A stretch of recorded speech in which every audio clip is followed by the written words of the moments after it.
You know, in a world that is just buzzing with AI hype, it is so easy to get lost chasing the latest, shiniest model. So today, we're going to cut through all that noise. We're going back to the foundational blueprint, the timeless engineering principles that every single machine learning system is built on. Let's dive in. And why does this matter? Well, just look at this number. That is the projected economic impact of AI by 2030. It's an absolutely staggering figure. It just goes to show you how deeply this tech is weaving itself into, well, everything. But to build anything that massive, anything that valuable, you've got to have a rock-solid foundation. And that really brings us to the core idea for today, and it's captured perfectly in this quote. This isn't about fleeting trends, it's about understanding the core engineering principles that have always worked and frankly always will. This is the scaffolding for everything, from fraud detection all the way to the generative AI that's probably on your phone right now. So, before we can even think about building, we have to get past all the hype and ask a really basic question. What does it actually mean for a machine to learn? Because it's not magic. It's a very specific, very engineered process. What's so great about this classic definition is how it just demystifies everything. It gives us three concrete things to hold on to: a specific task, a way to measure performance, and the experience, which, let's be honest, is just a fancy word for data. So, put simply, a machine learns when it gets better at a task because you give it more data. That's it. That's the heart of it all.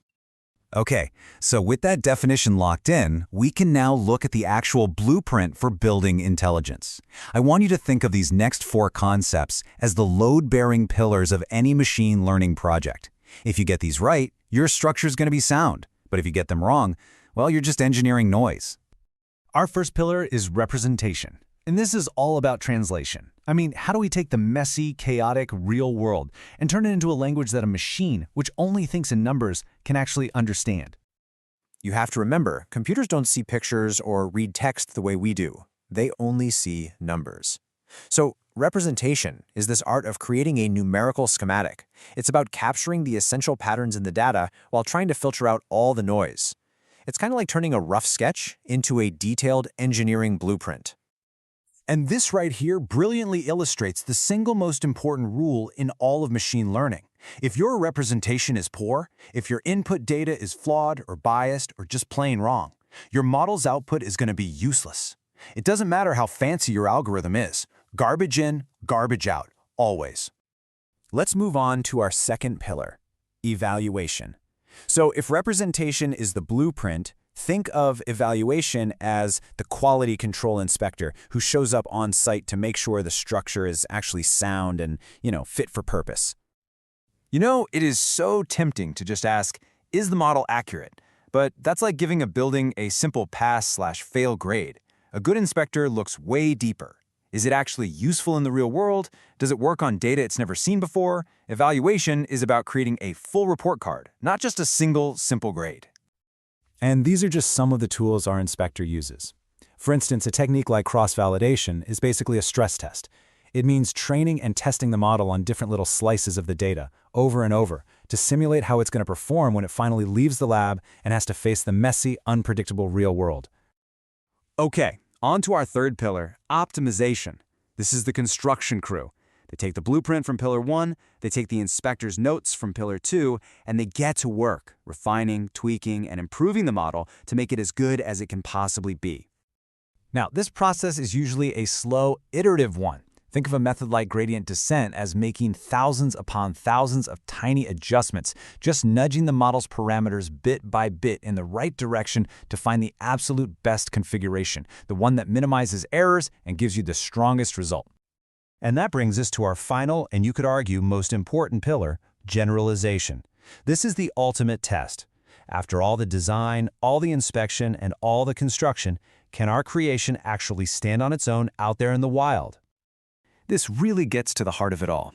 A model that only performs well on data it's already seen hasn't actually learned anything. It's just memorized the answers for the test.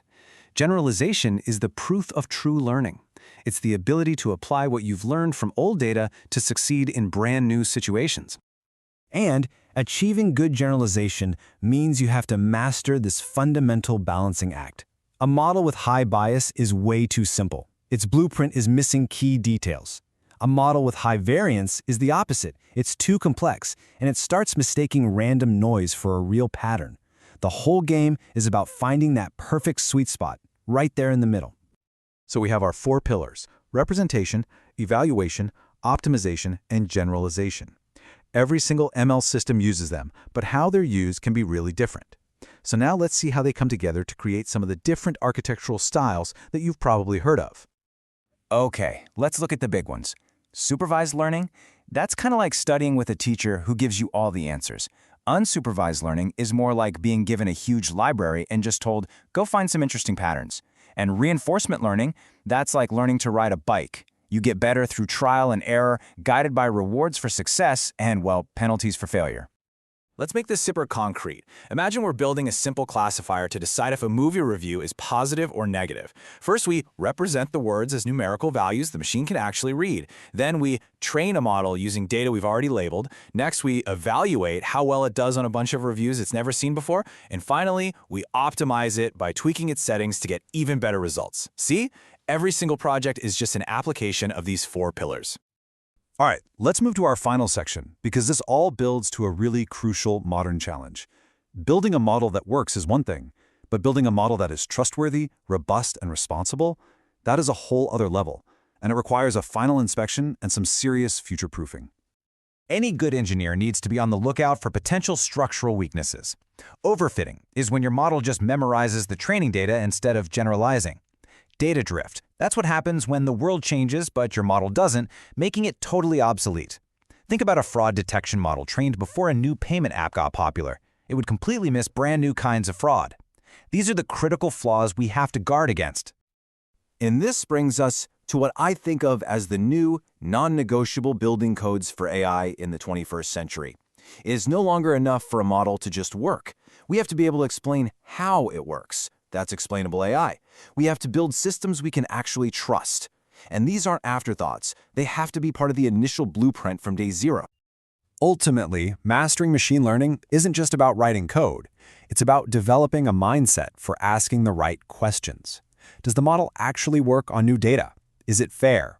And maybe most importantly, is the problem we're solving actually worth solving? Does it even matter?